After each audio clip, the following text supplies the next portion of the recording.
할렐루야, 할렐루야. 8월 6일 화요 새벽 예배에 주님의 전으로 나오신 모든 성도님들을 예수님 이름으로 환영하고 또 축복합니다. 저희들이 삶에 있어서 어떤 상황에 있더라도 저희들에게 구원을 허락하신 주님의 그 놀라우신 은혜에 감사하는 마음으로 하루하루를 감사하는 마음으로 살아가는 저희들 모두가 되기를 소망합니다. 우리 시간 하나님은 어떠한 분이신지 이 찬양으로 함께 고백하며 나아갑시다.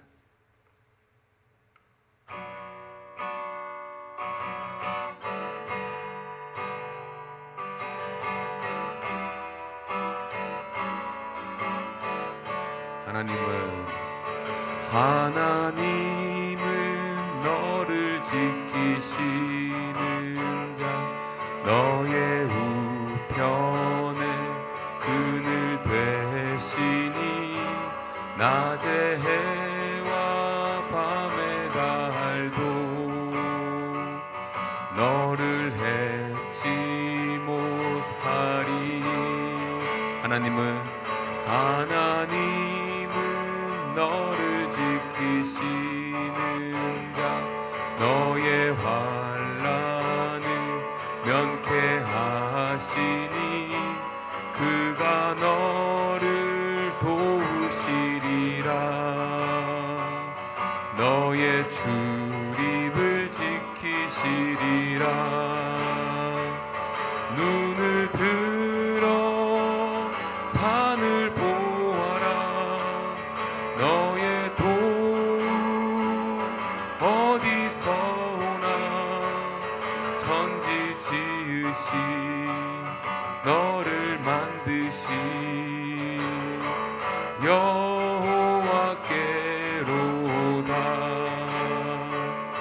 하나님은 너를 지키시는 자, 너의 그늘 되시니 낮에 해와 밤에 달도 너를 해치 못하리. 하나님은 너를 지키시는 자, 너의 환난을 면케하시니 그가 너를 도우시리라.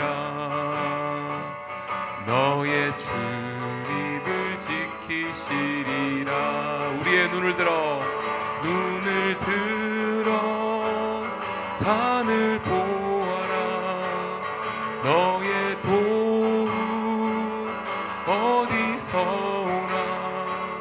천지 지으신 너를 만드신 여호와께로다. 눈을 들어 산을 보아라. 너의 도움 어디서 오나. 천지 지으신 너를 만드신 여호와께로다. 천지 지으신 너를 만드신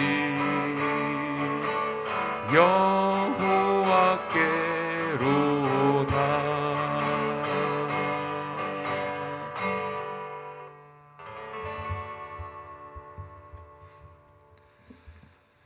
고맙고 자비로우신 하나님 아버지, 이 한 주간에도 새롭게 시작할 때 하나님의 은혜 가운데 주의 전에 찾아 나온 주의 백성들을 사랑하여 주시고 또 기쁘게 맞이하여 주셔서 저들의 예배 가운데, 기도 가운데, 찬송 가운데 늘 동행하여 주시기를 원합니다.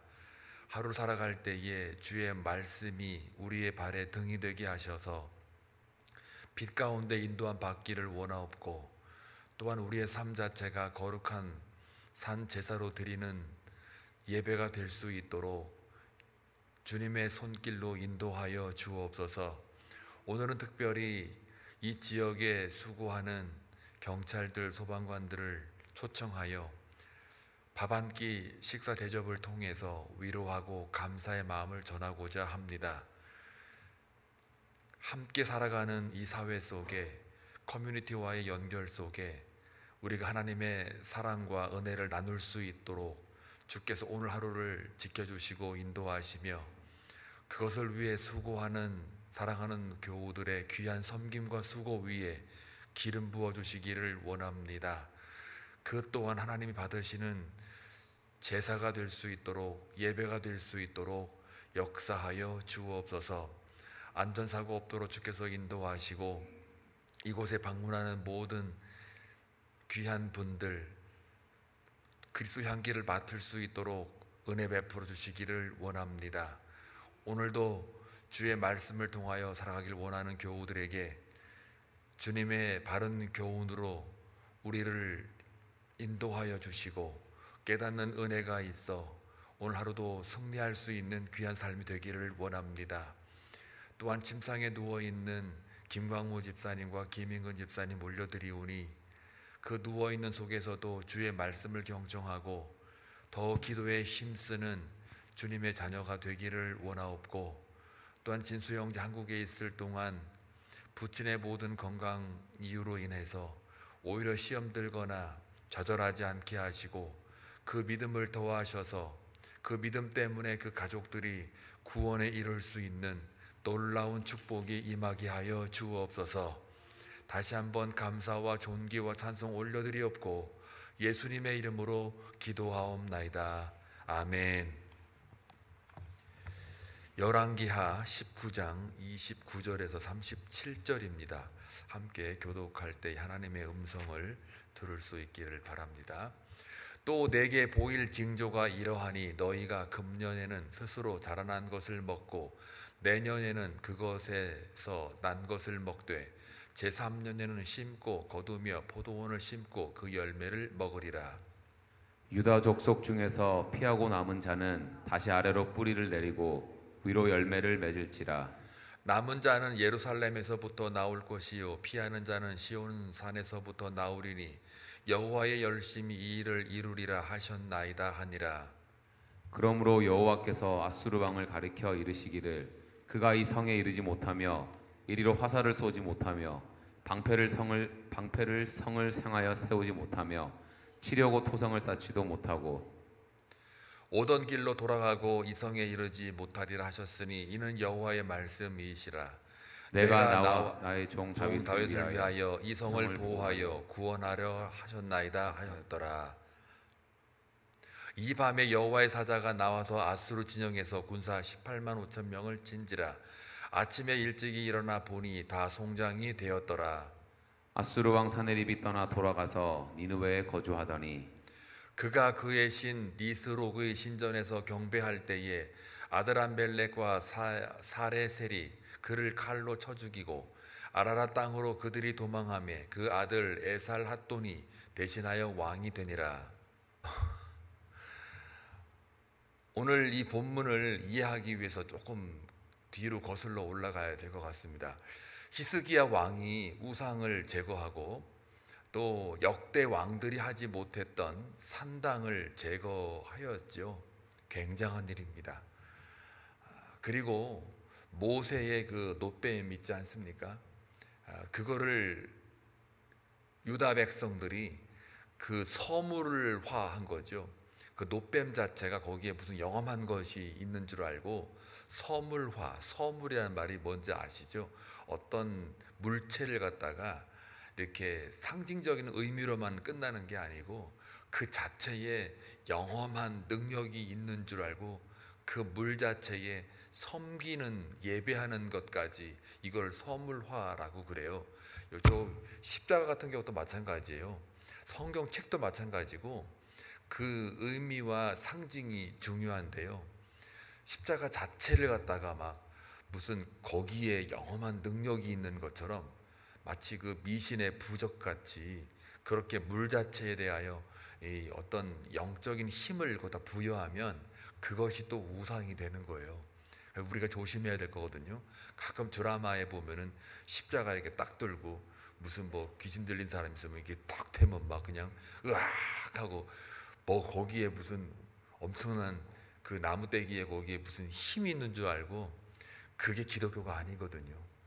그래서 그 이 당시에 그 유다 백성들도 과거 민수기에 나오는 그 이스라엘 백성들이 그 광야에서 그 불순종하니까 전부 다 그 뱀에 물려 죽게 하지 않습니까? 그때 노뱀을 딱 바라보고 있는 사람은 다 살았단 말이에요. 예수 그리스도 상징을 하는 것인데, 그건 이제 차치하더라도 그 노뱀 그 자체를 계속해서 유지하고 있었던 거예요. 보관해고 있었는데 이 유다 백성들이 그 자체를 서물화, 우상화 했다라는 거죠. 그거를 어떻게 해요? 히스기야 왕이 전부 다 부셔버렸어요. 그러고 나니까 여호와 보시기에 정직히 행하고 칭찬받는 거죠. 자, 이쯤 되면은 사실 아수르 왕이 덜컥 겁을 먹고 아니면은 하나님께서 역사하셔가지고 유다 백성들을 아주 강하게 이렇게 보호해 주시는 그 느낌이 나야 되잖아요. 그래야 신앙생활 할 만한데, 이때도 아수르 왕은 계속해서 유다를 침략하고 또 조롱하고 모욕하고 그럽니다. 그래서 급기야는 사마리아를 함락을 하고 이제 예루살렘을 제외한 여러 다른 성읍들까지 전부 다 어떻게 해요? 다 침략을 해서 빼앗아 버렸어요. 근데 바로 그 전에 어떤 일이 있었느냐면, 여러분이 이미 복상했던 바와 같이 조공을 하지 않습니까? 히스기야 왕이 이렇게 종교개혁을 잘 해가지고 본 하나님 앞에 잘 나갔던 사람인데, 또 히스기야 왕도 사람인지라 아수르의 힘이 커 보였는 모양이에요. 그러니까 우리나라를 망하게 하지 않게 하기 위해서 정치적으로나마 조공을 바쳤단 말이에요, 히스기야 왕도. 그러나 그 조공을 바쳤다 그래가지고 그 나라 유다를 살려준 게 아니라 배반하고 또 침공을 한 거죠. 그러니까 이게 개혁을 그렇게 했음에도 불구하고 또 사람인지라 조공을 바칠 수밖에 없는 그런 연약함이 있다고요. 어찌됐든 간에 역사적으로 볼 때에 그 아수르 왕은 예루살렘 성읍만 남겨놓고 전부 다 함락을 하고 이제는 으름장을 놓는 거죠. 그게 지난 토요일 날 말씀을 증거했던 내용들인데요. 그래서 처음에는 그 히스기야 왕을 유다 말로 모욕을 하죠. 그리고 네가 산당을 제거했기 때문에 지금 이 꼴이 난 거다. 그러니 하나님은 너를 안 지켜주지 않느냐, 이러면서 모욕을 해요. 그리고 회유를 하죠. 이주민들에게 이쪽으로 이렇게 옮겨 놓으면은 내가 너희들에게 뭐를 주고 이게 막 굉장히 회유를 하죠. 그리고 나서 여호와 하나님, 니네들이 믿는 하나님이 너희들을 절대로 구원 못한다. 아수르 왕, 아수르 자체를 막아낼 수 없는 게 너희 여호와 하나님이다. 이거 봐라, 지금 네가 아무리 뭘 개혁을 하고 뭘 해도 소용없다. 지금 현실을 봐라. 이렇게 해가지고 신성 모독까지 이렇게 아수르가 랍사게 통해서 한단 말이에요. 자, 이런 상황에서 지금 히스기야가 할 수 있었던 일은 단 하나였어요. 옷을 찢고 굵은 배를 두르며 여호와의 전에 나가서 기도하는 걸로 이제 토요일 날, 그리고 바로 요 오늘 읽은 본 말씀 19장 1절부터 나오는 이야기들이 바로 그 얘기예요. 지금 주일과 월요일 날 우리가 묵상을 공개적으로 안 했기 때문에 잠깐 설명을 드리는 겁니다. 그래서 옷을 찢고 굵은 배를 두르며 여호와의 전에 나가요. 그리고 신하들에게까지도 다 기도하라고 지시를 합니다. 참 멋지지 않습니까? 이 왕들의 이야기인데 여호와의 전에 기도하러 나간 왕들이 별로 없었거든요. 그러니까 너무 없으니까 이게 너무 귀해 보이고 멋져 보여요. 그래서 기도를 하는데 자기만 하는 게 아니라 신하들에게 다 기도하라고 다 일러둬요. 그리고 더 나아가서 그 당시 선지자가 누구냐면 이사야였어요. 이사야 선지자에게 기도를 또 요청을 해요. 그런데 이사야가 기도를 받고 그 요청을 받고 또 기도를 합니다. 그리고 응답을 내놔요. 뭐라고 내놓냐면 두려워하지 말라고 그런다. 하나님께서 히스기야 너에게 두려워하지 말라고 한다. 그런데 네가 왜 두려워하느냐, 하지 말아라 하면서 그 당시 아수르 왕이 뭐라고 그랬냐면 절대로 너희 여호와는 아수르를 막아내지 못할 거야 라고 조롱하고 비방하고 여호와 하나님을 모독했단 말이에요. 그 말에 너무 그게 위협적이고 능력 있어 보이니까 히스기야 왕도 그 온 유대 사람들도 신하들도 두려워해 떨고 있었던 거죠. 근데 그거에 대해서 이사야 선지자가 분명하게 기도하면서 히스기야 왕에게 말하는 거예요. 두려워하지 말란다. 그리고 반드시 하나님께서 아수르 왕을 잡아다가 본국으로 돌려보낸다. 그들이 스스로가 칼로 망하게 죽임을 당하게 할 거다. 그것도 유다 땅에서 죽는 게 아니라 본국으로 돌아가서 죽임을 당할 거다. 칼로 죽임 당한다. 분명하게 디테일하게 얘기를 해요. 그러면서 결론은 두려워하지 말아라 하고 얘기를 하는 거예요. 그런데 여러분, 이 얘기를 할 때 이사야 선지자가 이 이야기를 할 즈음에는 어떤 상황이냐면 더 아수르가 더 으름장을 놓고 위협을 하고, 그리고 또 이 당시에 역사적으로 구스 왕이라고 하는 디르하가라는 사람이 애굽 왕, 그러니까 애굽은 그 당시에 유다가 의존했던 나라예요. 그러니까 애굽을 네가 의존해봤자 다 소용이 없어라고 아수르 왕이 조롱했거든요. 근데 역사적으로 공교롭게도 이 사이에 어떤 일이 벌어졌냐면은 바로 그 구스 왕 디르하가라는 사람이 애굽을 침략을 해서 어떻게 해요? 거기서 왕이 돼요. 그러니까 애굽 왕이 된단 말이죠. 디르하가라는 사람이. 그러니까 유다 입장에서 볼 때는 야, 이게 웬일이지 하고서 애굽 왕을 더 의지하려고 할 적에 이때에 아수르가 또 뭐라 그러냐면 구스 왕 디르하가가 애굽 왕이 됐어도 걔네들 내 밥이야. 네가 걔네들을 의지해봤자 너 소용없어 하고 또 더 위협을 하고 더 으름장을 놓고 있는 상황이란 말이에요. 그러니까 이사야 선지자가 두려워하지 마. 아수르 왕은 결국 심판받아 죽어 라고 하는 그 즈음에 애굽의 왕이 구스 왕 디르하가가 나라를 잡았단 말이에요. 그러면 역으로 볼 때 유다 쪽에서 볼 때는 야, 이거 웬일이지 하고 있는 이 상황에서 더 아수르 왕이, 그러니까 사네립이 더 히스기야 왕을 위협한단 말이에요. 여러분, 우리가 조금 기도하고 뭔가 하나님께 더 나아가고 이럴 때 하나님이 뭔가 응답을 준 것만 같아 라고 할 적에 그 상황과 환경이 더 안 좋을 수도 있다고요. 그러면 우리는 어떤 말을 하냐면 하나님, 내가 기도 이렇게 열심히 했는데 왜 이렇게 상황이 이 모양이죠? 하나님 뭐 하시는 거죠? 이럴 때가 있다고요. 지금 상황이 바로 이런 식인 거예요. 그럼에도 불구하고 이때 이사야가 계속해서 두려워하지 말라고 하는 거예요. 그러면서 이때 중요한 거는 바로 여러분과 저예요. 히스기야 왕의 자세와 태도예요. 여호와에 대하여. 그래서 이때 어떻게 하느냐, 이 아수르 사네립이 편지를 써요. 뭐라고 쓰냐면 구스 왕 디르하가가 왕이 됐어도 걔네들은 나한테 게임이 안 돼. 그러니 니들은 다 죽었어 라고 하는 으름장 놓는 편지를 써요. 히스기야 왕에게. 까불지 말라는 거죠, 한마디로 얘기하면. 그래 놓고 히스기야 왕이 그 편지를 받아가지고 어디로 가요? 다시 여호와의 전으로 가요. 편지를 딱 펼치고, 그것도 접고 가는 게 아니라 딱 펼치고 여호와의 전 앞에 딱 가요. 하나님, 이 편지 내용을 보소서. 이 기도였겠죠. 보소서. 지금 역사적으로 정황으로 볼 때에 뭔가 좀 구스 왕이 나를 도와줄 것만 같지만 오히려 이거 가지고 지금 아수르 왕이 나를 위협합니다. 이사야 선지자를 통해서 내가 두려워하지 말라는 음성을 들었는데 이게 지금 너무너무 힘들고 어렵습니다.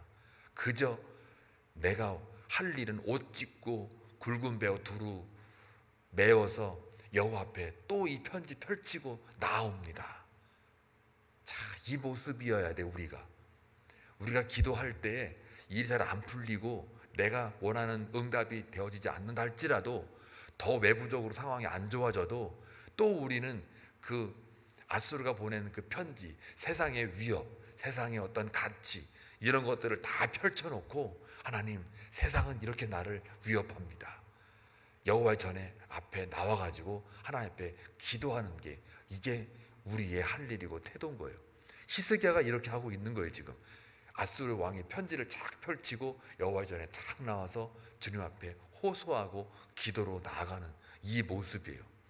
그래서요, 이 상황적으로 볼 때에, 상식적으로 볼 때, 현실적으로 볼 때에 아수르가 유다를 무너뜨리는 것은 상식이에요. 너무 당연한 거예요. 누가 봐도 그거는 망할 징조예요. 그런데 이사야 선지자를 통한 하나님의 말씀, 두려워하지 말아라, 내가 아수르를 완전히 심판해 버리겠다 라고 하는 그 약속이 있잖아요. 하나님의 말씀이 있잖아요. 그 예언된 말씀, 그 말씀이 들려지는 때, 그 순간이어도 여전히 상황과 환경은 변하지가 않았어요. 그때에 우리가 여호와 앞에 나아갈 수 있는 이유는 단 하나예요. 믿음인 거예요. 그러니까 믿음이 없이는 절대로 그 이사야 선지자의 말씀을 받아들일 수도 없고요. 또 이 상황이나 현실에 이 돌아가는 정황을 볼 때에 더 안 좋게 가는데도 불구하고 우리가 여호와를 믿고 이 상황을 우리가 거부할 수 있는 단 하나 이유는 딱 하나밖에 없어요. 믿음이에요. 하나님을 향한 그 믿음, 바라보겠다는 그 믿음이, 그 말씀에 의지하는 믿음, 요거 있어야 그래야 우리가 사는 거예요.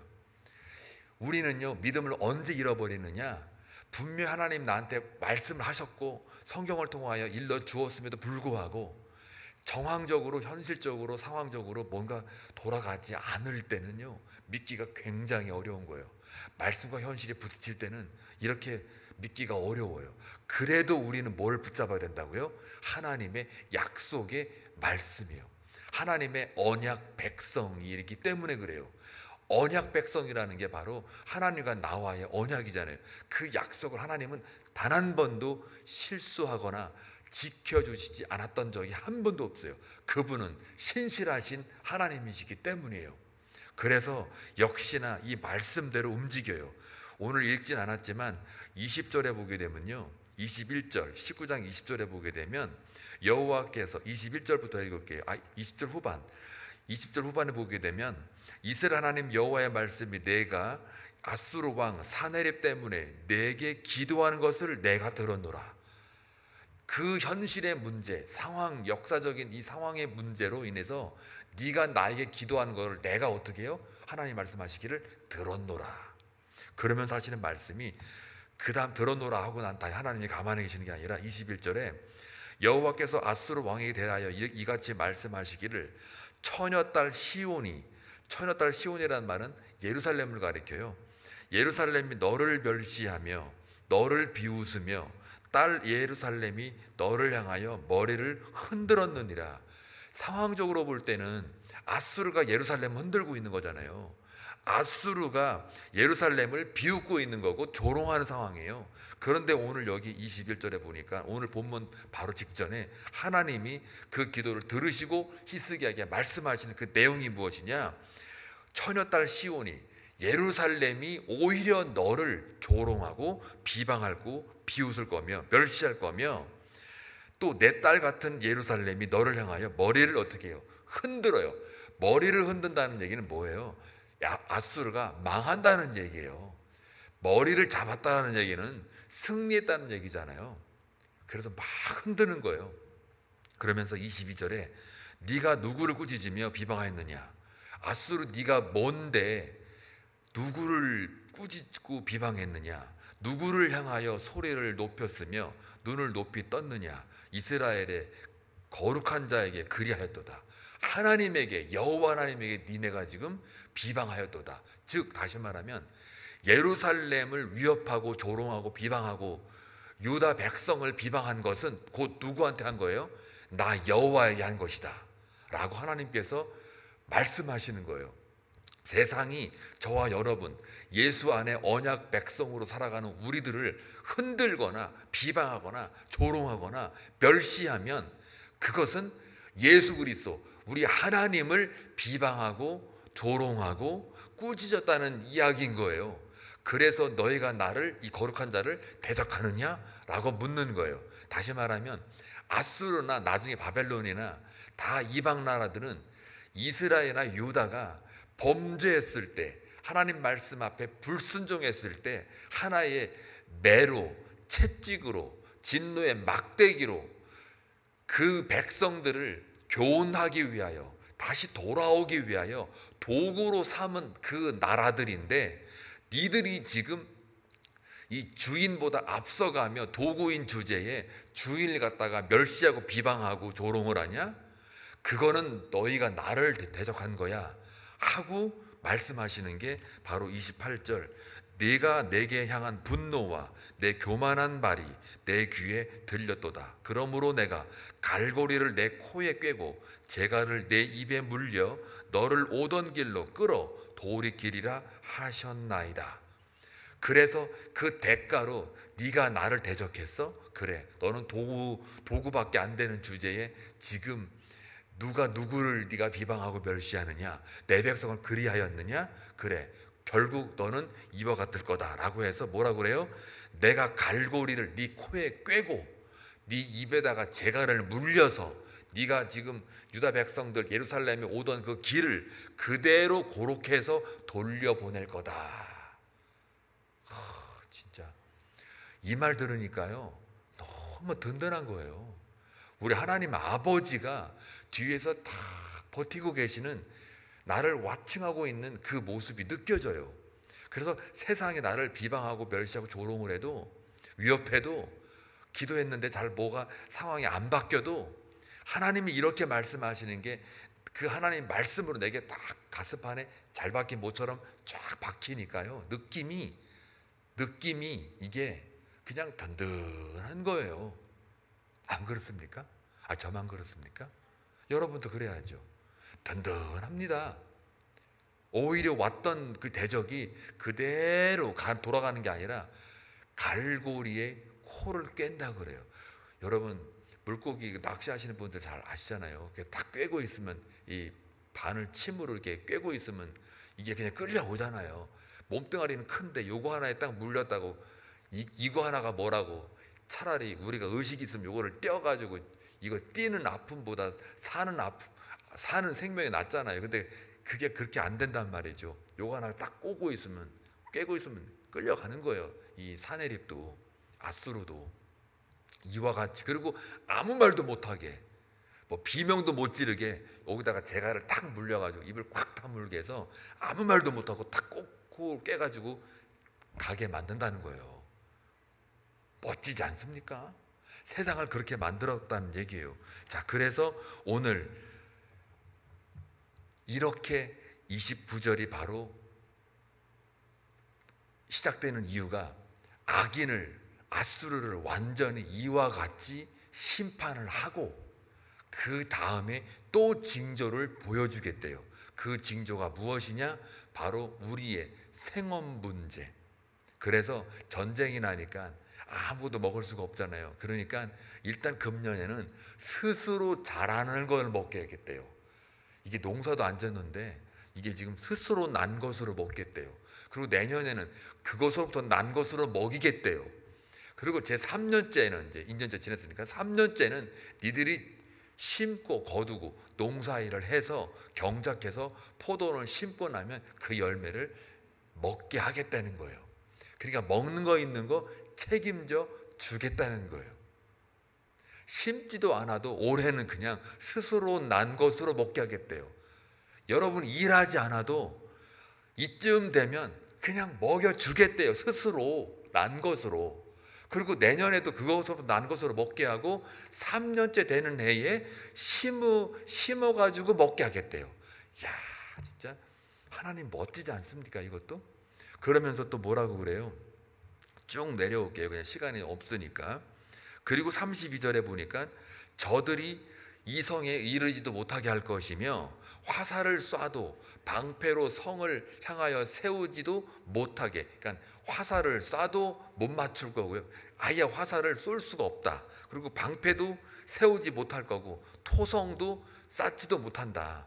예루살렘이 약간 높은 지대에 있기 때문에 성을 이렇게 함락하려고 그러면 옆에다가 토성을 쌓아가지고 성으로 넘어가기 위해서 항상 그 적들은 그 토지를 쌌거든요. 그것도 어떻게 해요? 쌓지도 못한다. 다시 말하면 쟤들은 싸울 수 없다예요. 왜? 누가 싸워요? 오던 길로 다시 돌아갈 거기 때문에 쟤들은 화살 한번 당겨보지 못하고 방패 한번 이렇게 가리지 못하고 토지 한번 쌓지도 못하고 그냥 돌아간다. 그냥 돌아가는 게 아니라 갈고리에 코에 꿰가지고 재갈에 입에 물려서 돌아가게 만들 거다. 그리고 그 36절에 보니까 35절에 그래서 여호와의 사자가 나와가지고 어떻게 해요? 18만 5천 명을 전부 다 죽여버리죠. 그 다음날 아침에 보니까 송장이 됐다 그래요. 근데 이와 같이 왜 이렇게 할까요? 바로 답은 34절이에요. 내가 나와 나의 종 다윗을 위하여 이 성을 보호하여 구원하리라 하셨나이다 하였더라. 다윗, 왜 다윗 얘기가 나올까요? 다윗의 언약이 있어서 그래요. 하나님의 언약 백성은 왜 구원하느냐? 그 하나님이 신실하시기 때문에 그 약속을 지키신 분이라, 그래서 그 약속을 성취하기 위해서 하나님이 이렇게 대신 싸워주셔서 그들을 멸망하고 심판하는 거예요. 그래서 어제까지 본문은 심판이고요, 오늘부터는 구원인 거예요. 그러니까 이게 동시에 일어나는 거죠.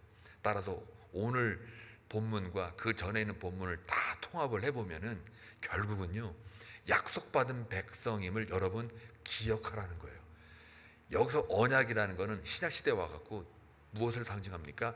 예수 그리스도, 예수 안에서 보혈의 피로 말미암아 죄사함을 받은 우리는 늘 하나님의 백성, 자녀임을 어떻게 해요?